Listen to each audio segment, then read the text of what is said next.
Hello, question दिया है buffer solution 0.04 molar in Na2HPO4 and 0.02 molar in Na3PO4 is prepared. The electrolytic oxidation of 1 mole, ये 1 millimole है, typographical error है वो.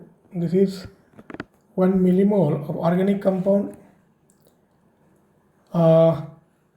This is carried out on 100 ml of the buffer. The reaction is given. The approximate pH of the buffer of the solution after the oxidation is complete.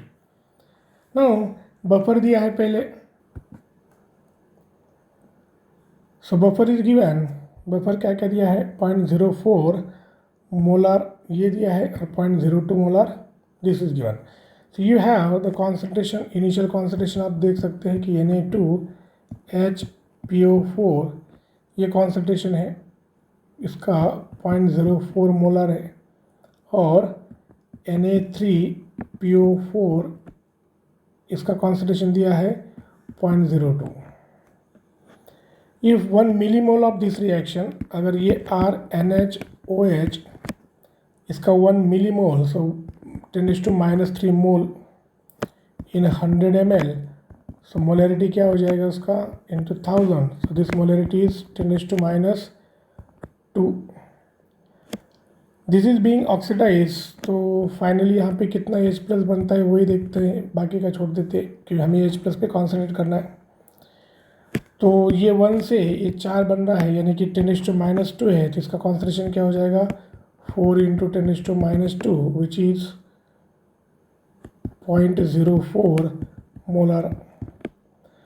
तो H plus concentration बढ़ गया है. तो H plus concentration अगर बढ़ जाता है तो यहाँ पे जो सॉल्ट है, this is a salt and this is a acid, where K is 3, K3 Na2HPO4. तो ये K3 कंसिडर करना पड़ेगा.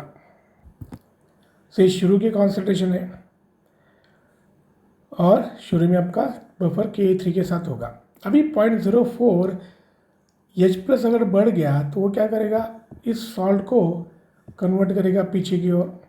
तो यहाँ पे क्या होगा, Na3PO4 इसका कॉन्सेंट्रेशन 0.02 है, इसमें H प्लस बढ़ गया तो 0.02 अगर कंसिडर करेंगे तो ये इसको पूरा कंज्यूम कर लेगा और ये बना देगा Na2HPO4. यानी आपको एडिशनली कितना मिला, ये 0.02 मिला और पहले से ही 0.04 था.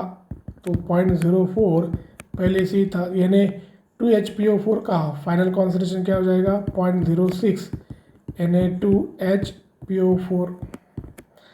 लेकिन H प्लस जो है वो 0.04 है, जिसमें से हमने सिर्फ 0.02 मोल यहाँ पे कंज्यूम किया है, यानी कि बचा हुआ क्या होगा, बचा हुआ 0.02 फिर इसको सॉल्ट को बैक लेके जाएगा एसिड में, and that is going to be, तो वो एसिड क्या होगा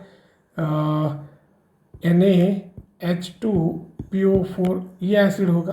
तो कितना एसिड होगा वो, तो that is going to be according to limiting reagent, तो वो एसिड का कॉन्सेंट्रेशन हो गया 0.02 और इसके लिए सॉल्ट बचेगा Na2HPO4. तो will get some different buffer than the initial one, और ये रहेगा आपका 0.04, where this will be the K2. इसमें रिलेशन क्या रहेगा K2 का. तो pH कितना हो जाएगा, pH will be equal to pKa2 plus log of salt.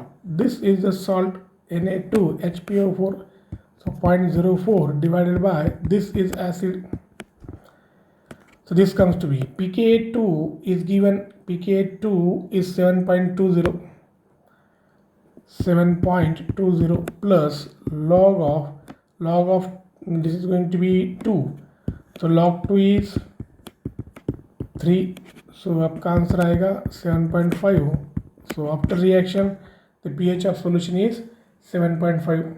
so you need to understand what exactly is changing in the buffer. शुरू में जो बफर था वो क्या था, ये आपका एसिड है और ये आपका सॉल्ट है. उस केस में बफर में K3 यूज़ करते. अगर पूछा जाता कि इनिशियल pH क्या था तो उसमें आपको K3 यूज़ करना पड़ता होता. तो बफर ये जब रिएक्शन हुआ तो इतना सारा moles of H plus produce हो गया, उसमें से 0.02 इसको एसिड में, ये जो सॉल्ट था इस सॉल्ट को इस एसिड में कन्वर्ट किए ना।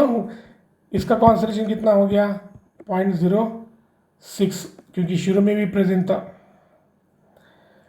फर्दर जब वापस इसमें 0.02 मोल्स जो कि बचा हुआ ये स्टिल है वो ऐड होगा तो this will become a salt, और इसका करस्पॉन्डिंग एसिड ये रहेगा। सो ये आपका एसिड रहेगा और ये आपका सॉल्ट रहेगा। And therefore salt is 0.02 and salt is 0.04 and acid is 0.02.